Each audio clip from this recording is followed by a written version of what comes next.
to tackle the topic, why Bitcoin and not just blockchain will change the world. James Preston from SA Crypto is going to be, providing a very thoroughly thought-provoking discussion on this topic. Welcome, James.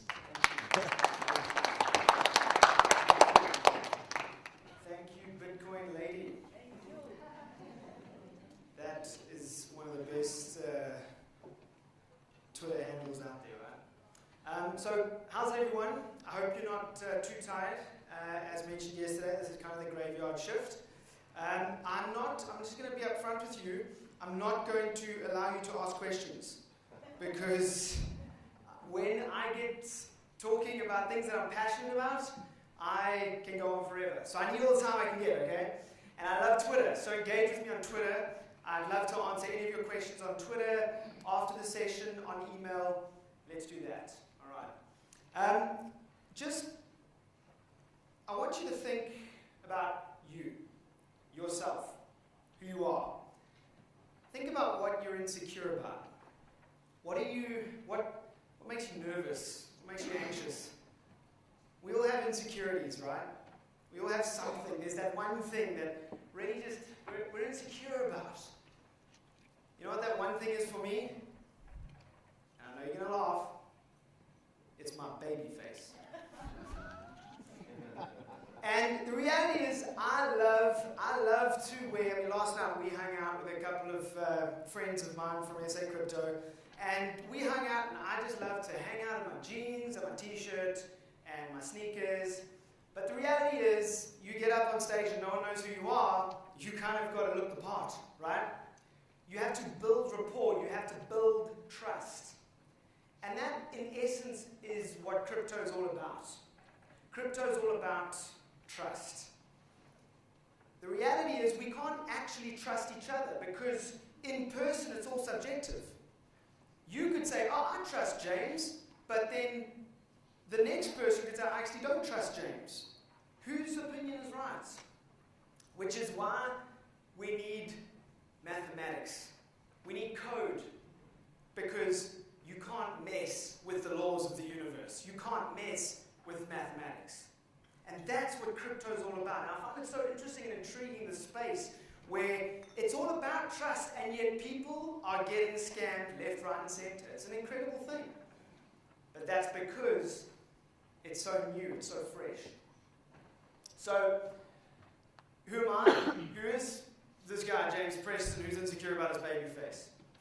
For those that don't know, so wow, they gave this dude who's 16 years old a chance to talk at the Global Blockchain Congress. Good one, UMS conferences. I'm actually 33, and I'm very lucky that I do have this baby face, because I guess when I'm 50, I'll look 33. I am a radio presenter down at a radio station in Durbs. My background's media. I started in radio when I was 16 years old. What kind of got me into Bitcoin is actually that I am a pastor. I was a pastor for 10 years, and I'm sort of like one of those rebel pastors. You'll see my Twitter handle says that I'm a rebel pastor, kind of like Peter the Apostle, who was just a dodgy guy on the sidelines. I love communion, let's put it that way. The red wine is my favorite. I'm a little rough around the edges, and I'm not afraid of that, because I'm a very, very liberal pastor. Very liberal pastor. Anyway, I have worked with the poor in KZN, down in Durban, like you can't believe. I've lived in the homes, the shelters of some of the poorest people in the world, right on my doorstep. And yet, I live in a gated house with the most incredible technology to keep me safe, the beautiful roofs, the air cons to keep me cool in summer, the heaters to keep me warm in winter. Well, not really in Durban, but anyway. And the wage gap and the disparity of income is frightening. I have seen it firsthand. And what got me into Bitcoin is actually the fundamental inequalities in our society that we face today. I think it was Aristotle, it may not have been, I have to check my philosopher, but it may have been Aristotle who said that the minimum wage gap should be, or the minimum gap between the lowest income earner and the highest income earner in society should be 6 to 1. We're sitting at 100,000 to 1 in most cases. So we have progressed so far down this road of excess in society, and Bitcoin came along and threw a whole new proposal in the air. And that's what got me onto it back in 2011. I'll never forget reading the white paper and thinking, my goodness, this is going to change the world. Who else am I? I'm a family man. So that's me with my family, my dad in the background there, my wife of 12 years, my son 6 years old, my daughter 2 years old, and I was born in England, so yes, we were incredibly surprised to see England in the semi-finals of the World Cup, but darn delighted. So that's who I am. I hope you can trust me. Now, who are SA Crypto? Well, our vision is to become South Africa's leading provider of credible crypto asset news and info. We started off as a bunch of guys, a bunch of developers really, talking about blockchain. And we grew from a WhatsApp group that capped its limits. We opened another WhatsApp group. We then had to go to Telegram. Without doing anything anywhere on any marketing channels, we're now sitting at 1,500 members across all our channels. And I have the privilege of heading up SA Crypto. It's an incredible privilege. And we want to help South Africans with real news, real information that they can trust.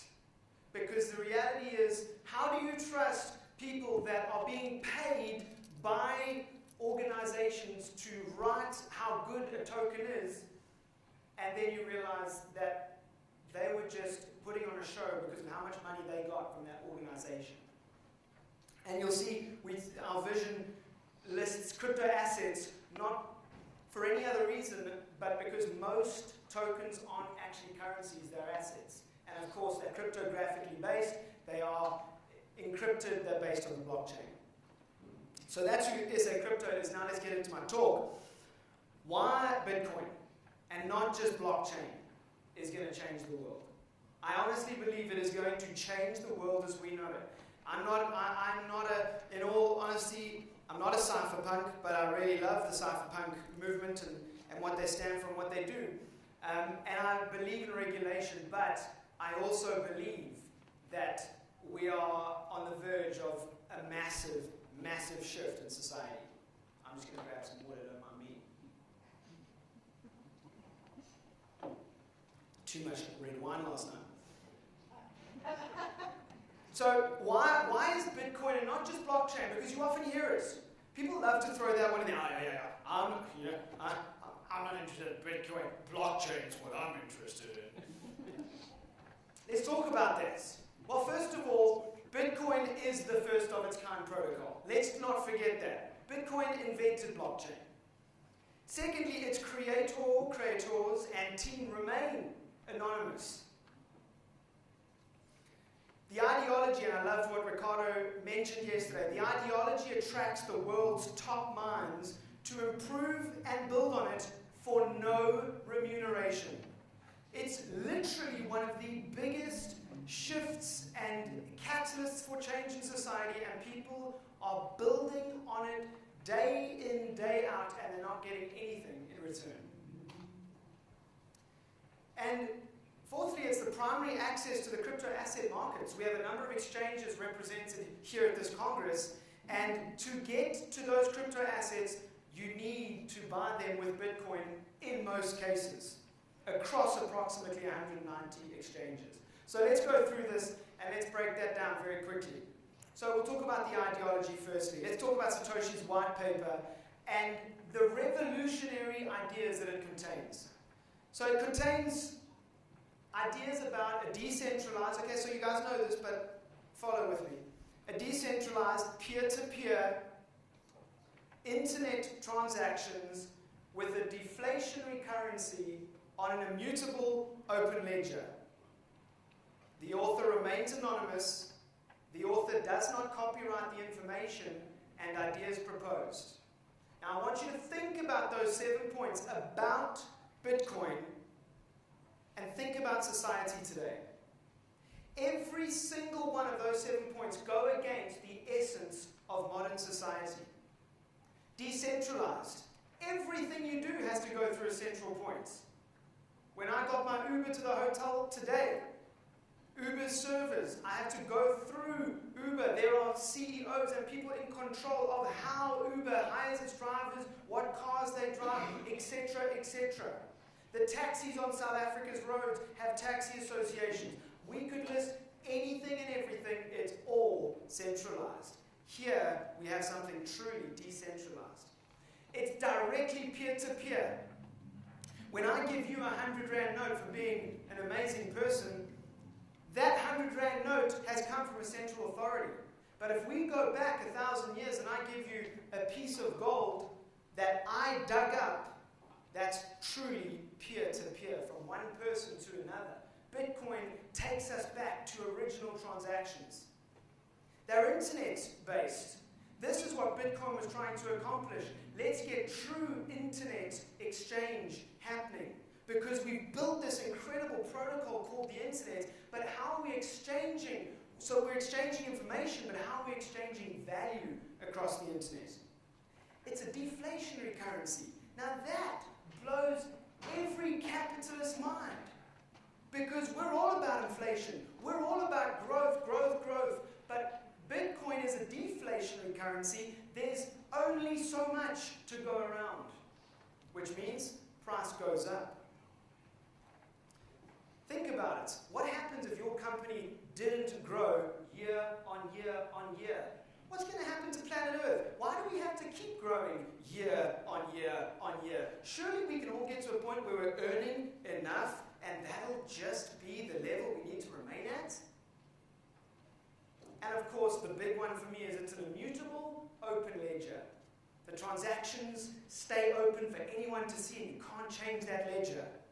We know what the central banks did in 2008 and how they were issuing loans without anything backing those loans and collapse. The author remains anonymous, so we have no one to shout ideas about, and of course the author doesn't copyright the information and ideas proposed.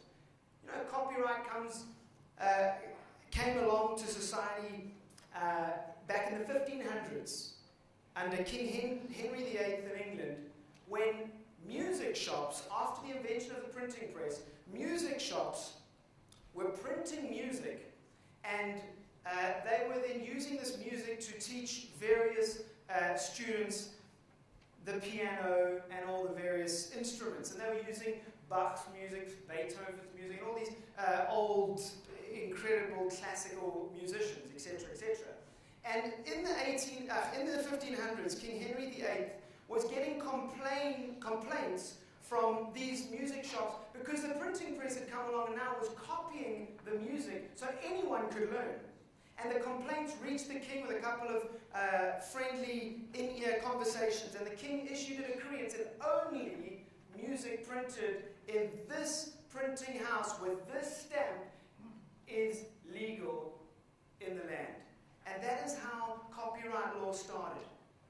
And now we have a whole thing about, it's mine, it belongs to me. And yet Satoshi Nakamoto comes along, writes a white paper and says, it's yours. It's not mine. Every single one of those points completely flips society, what the fabric of today's modern society on its head. And I'm quickly running out of time, so let me try and rush through this. Let's go through the development. Let's go through GitHub the last 12 months. What I want to do is I want to go through 3 things out of a couple of coins on GitHub, a couple of the top coins. Watches, i.e. how many APIs are actually keeping an eye on that GitHub repository to see how many changes, how many logs are being changed, how many commits are being made on that repository, right? So how many watches are there per coin? How many contributors are there on the project? And then, of course, how much contribution, how many commits? So EOS, you can see the figures there. 8,600 watches, over 100 contributors, and a decent number of commits. Then you've got Komodo, which has a lot of commits, not as many contributors, and much less watches. People aren't too interested in what's happening. And then you've got 0x, a lot more watches, much less contributors, and a decent number of commits. Then you've got Bitcoin. 33,000 APIs are plugged into the Bitcoin GitHub to see when a change gets made or when there are different levels of activity happening. 33,185. There are over 100 contributors. And there is no one person overseeing the project. And a fair number of commits. I mean, really, how much change do you have to make to the oldest cryptocurrency around? Let's look at network nodes. Compare those with a couple of other coins. Smart Cash. There are 13,757 nodes on the network of Smart Cash, providing an ROI, so that's a master node. So they're getting rewarded for validating the transactions, for securing the network, and they're getting 53.6% of their investment, how much it costs to get a master node, how many coins you need to start a master node. They're getting 53.6% on that original investment every year. It's darn good. It's a lot of nodes securing the network. Simcoin's got 6,000 nodes, just over. A much less ROI, but you know what? That's fair. They've got their ideologies. Patcoin, 92.04% ROI. You'd expect a few more nodes, but still quite a lot around the world, 4,600. Dash, the creators, the inventors of the master node, 4,492 nodes at a 7.51% ROI. Then the second biggest network out of all crypto assets and blockchain-based assets in the industry is Bitcoin, with 9 currently that we know of. There are 9,448 nodes supporting the network. I'm not talking about miners who are mining for new blocks. I'm just talking about people who are validating transactions and supporting the network. You know how much they get a year? Nothing. And it's the second biggest network. See, Bitcoin is the standard. There's over 190 exchanges. Of those, 95% of them use Bitcoin as their primary pair. Approximately 500 more exchanges are to come. I know someone referenced Andreas Antonopoulos recently, and he believes that every single country needs a cryptocurrency exchange, and it needs about 2 or 3 for healthy competition. Do the math, that's over 500 exchanges. Currently, 95% of exchanges use Bitcoin as its primary pair. Data shows that approximately 20 million cryptocurrency users worldwide right now, thank you, sharing a market cap of $270 billion. Conservative estimates put that at 200 million by 2024. And that's only 4.4% of 4.5 billion users. That's a very conservative estimate, if you ask me. And then, of course, Bitcoin will always be Bitcoin, no matter how many forks happen. A lot of people come along and go, but people are forking the chain, and they're going to create a better coin. They're going to create a better project. Just look at Bitcoin Cash. No, because the majority of the network will vote and decide on which chain is the original plan moving forward. Bitcoin will always remain Bitcoin. See, Bitcoin's going to change everything. An article appeared in Forbes magazine last year saying that it's 1994 right now in cryptocurrency. And we're still trying to dial into MWeb with our 56K modems. That's really where we are. The real development, we've heard that at this Congress so far, the real development that needs to happen is building layers on the network that are going to make it accessible to everyday users. We saw what Gutenberg's printing press did to governments. We saw what automobiles did to horse trade. We saw what email did to snail mail. We saw what the internet did to the media industry. We haven't even begun to see what Bitcoin will do. Without Bitcoin, you have no blockchain. My time's up. I'll put this up on the internet. But the reality is, I'm not against blockchain. I believe that the media industry, the insurance industry, the medical industry, every industry will go onto the blockchain. I really believe that. The advertising industry is all going on the blockchain. But we cannot forget that Bitcoin is the standard. And it is Bitcoin that's going to change the world for the better. So please, if you have any questions, I'm out of time.